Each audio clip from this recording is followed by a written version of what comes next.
매일 말씀 10분 강론. 오늘은 사순 3주간 금요일의 말씀입니다. 마르코복음 12장 28절에서 34절입니다.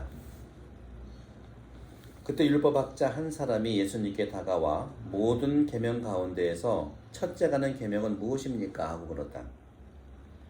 예수님께서 대답하셨다. 첫째는 이것이다. 이스라엘아, 들어라. 주 우리 하느님은 한 분이신 주님이시다. 그러므로 너는 마음을 다하고 목숨을 다하고 정신을 다하고 힘을 다하여 주 너의 하느님을 사랑해야 한다. 둘째는 이것이다. 내 이웃을 너 자신처럼 사랑해야 한다. 이보다 더 큰 계명은 없다. 그러자 율법학자가 예수님께 말하였다. 훌륭하십니다, 스승님. 그분은 한 분뿐이시고 그 밖에 다른 이가 없다 하시니 과연 옳은 말씀이십니다. 또 마음을 다하고 생각을 다하고 힘을 다하여 그분을 사랑하는 것과 이웃을 자기 자신처럼 사랑하는 것이 모든 번제물과 희생제물보다 낫습니다. 예수님께서는 그가 슬기롭게 대답하는 것을 보시고 그에게 너는 하느님의 나라에서 멀리 있지 않다 하고 이르셨다. 그 뒤에는 어느 누구도 감히 그분께 묻지 못하였다. 주님의 말씀입니다. 그리스도님 참여합니다. 오늘 예수님께서 율법학자와 대화하고 있는데 율법학자가 모든 계명 가운데 첫째 계명이 뭡니까? 첫째가 하는 게 뭡니까? 하고 물었죠. 첫째 계명. 그래서 오늘 보고 말씀 중에 우리는 첫째 계명. 모든 가운데에서 첫째가 하는 계명은 뭐냐? 네, 매사에 우리가 질문을 자주 하는 사람들이 있죠. 오늘 율법학자도 그런 모습 같은데 우리 옛말에도 그런 말이 있죠. 돌다리도 두들겨 보고 건너라. 아는 길도 물어가라 했듯이 오늘 복음에서 나오는 율법학자는 예수님께 무엇이 중요한가를 질문합니다. 시험을 앞둔 학생들도 막바지 최종 예상 질문지를 만들죠. 그렇죠? 정직하고 성실한 공무원은 주민들에게 무엇이 불편하고 무엇이 필요한가를 계속 묻습니다. 네. 교사들도 수업을 준비하면서 학생들의 입장에서 예상되는 요점을 질문 형식으로 준비를 하죠.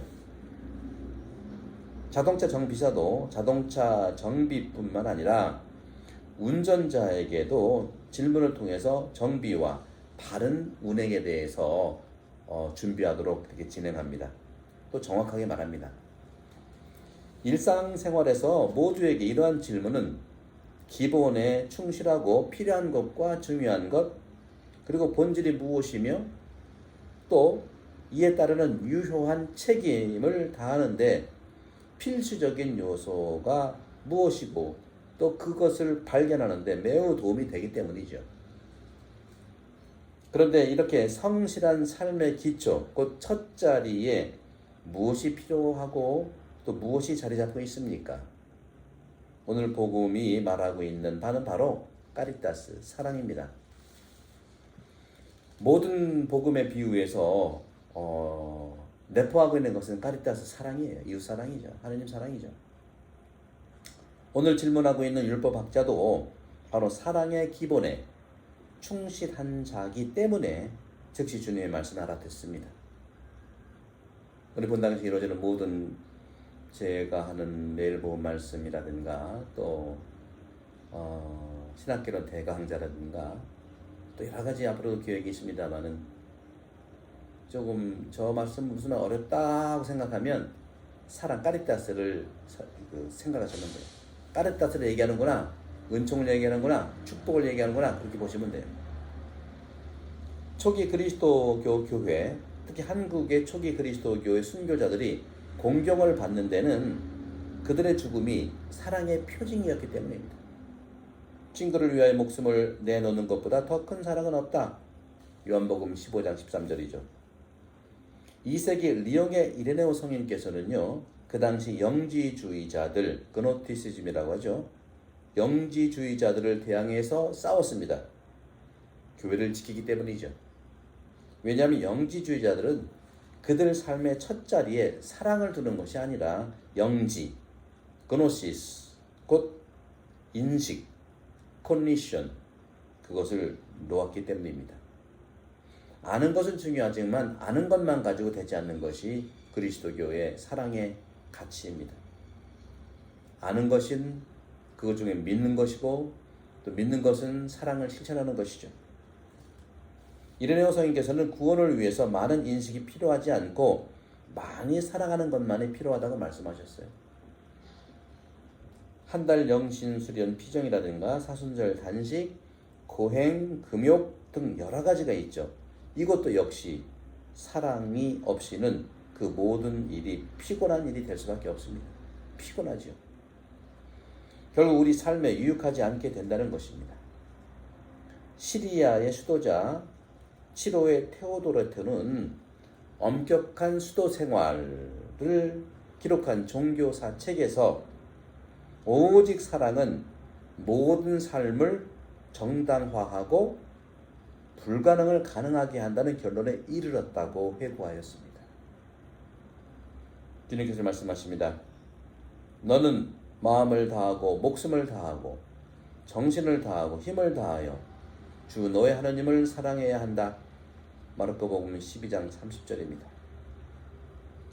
모든 것에서 하느님을 사랑하라는 권고는 어쩌면 비현실적인 것처럼 보여요. 무슨 뭐라 그래요? 행복한 소리냐? 체코의 대중가요 반대말이라는 말 있죠. 반어의 가사를 보면 내가 너를 사랑하듯이 하느님을 사랑한다면 당신은 이미 하늘의 천사들처럼 성인이 될 것이다 하고 노래했어요. 하나님이 너를 사랑한 것처럼 나도 여기 나온 것처럼 30절에 나온 것처럼 나왔죠? 힘을 다해 주 너의 하나님을 사랑해야 한다. 그렇죠? 내 이웃을 너 자신처럼, 그러니까 너의 하나님을 사랑해야 된다는 건 너 자신처럼 또 이웃을 사랑한다는 것이죠. 이런 말들. 그런데 이 체코의 이 대중가요 반어라는 노래의 가사는 그렇게 얘기하지 않아요. 인간인 내가 너를 사랑하듯이 하느님을 사랑한다면 당신은 이미 하늘의 천사들처럼 성인이 될 것이다. 반대로 얘기했죠. 그래서 몇몇 진지한 윤리신학자들은 이 노래가 하느님의 사랑을 남녀간의 사랑으로 비유해서 신성모독했다고 어처구니 없는 말도 하긴 합니다. 뭐 그렇게 생각할 수도 있겠죠. 그런데 삶에서 인간 감정을 노래하는 것이 늘 부정적인 것은 아니죠.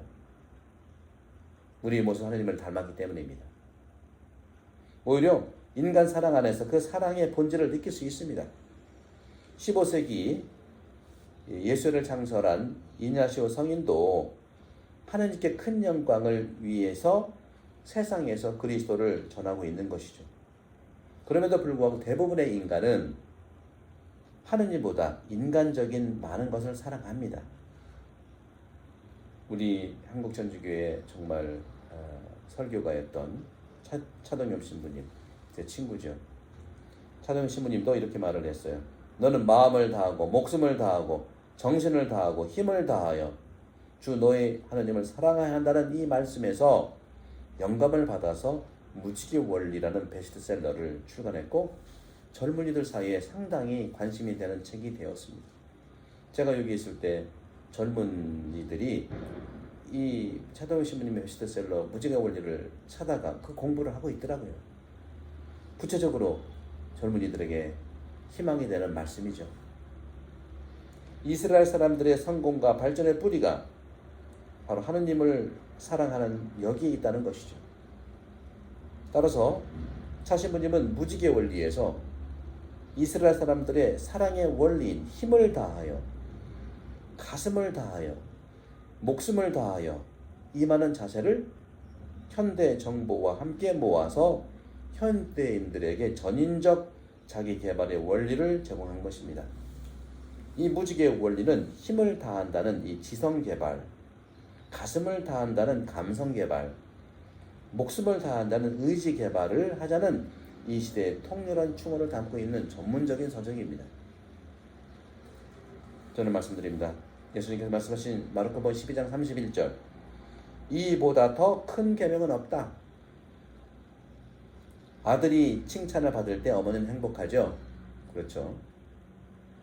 아들의 성공이 어머니의 성공이듯이 바로 아들과 어머니의 사랑의 끈이 그렇게 강하게 작용하는 것은 아들과 어머니가 한 몸이기 때문입니다.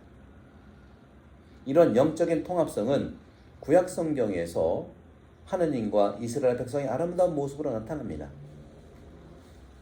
주님의 영광이 히브리 사람들에게 자신의 승리요 힘과 함께 그들의 신원, 정체성이 나타납니다.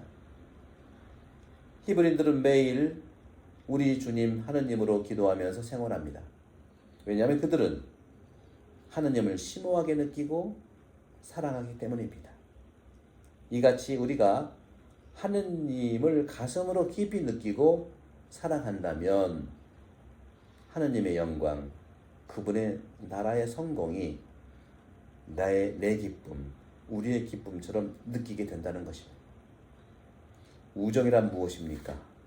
우정이란 친구가 우리의 도움을 필요로 할 때 즉시 기다리고 있다가 사랑을 실천하는 것을 말합니다. 하느님께서는 아무것도 필요치 않으시지만 분명한 것은 우리를 사랑하시고 나를 사랑하시고 우리의 우정을 요청하십니다. 땅 위에 당신 나라가 실현되는데 우리가 그분과 함께 협력하면서 그 우정을 보여줘야 할 것이 아닐까요? 사선 시기가 그런 시기이고 바로 이 코비드 시기가 그런 시기라고 저는 생각합니다. 이것이 하느님께서 우리에게 맡기신 사명입니다. 하느님을 사랑하는 자는 그분이 부르실 때 이사야의 말처럼 예, 여기 있습니다. 저를 보내주십시오. 이사야 6장 8절 그렇게 말하는 사람들일 것입니다. 사랑하는 형제자매 여러분, 코비드19에 이 하느님 사랑을 자기 감성과 자기 마음과 자기 힘과 자기 의지를 담아서 실천하는 사랑의 시기가 되기를, 또 사수 시기가 되기를 간곡합니다. 공부와 성경 교회를 모두 간곡합니다. 감사합니다.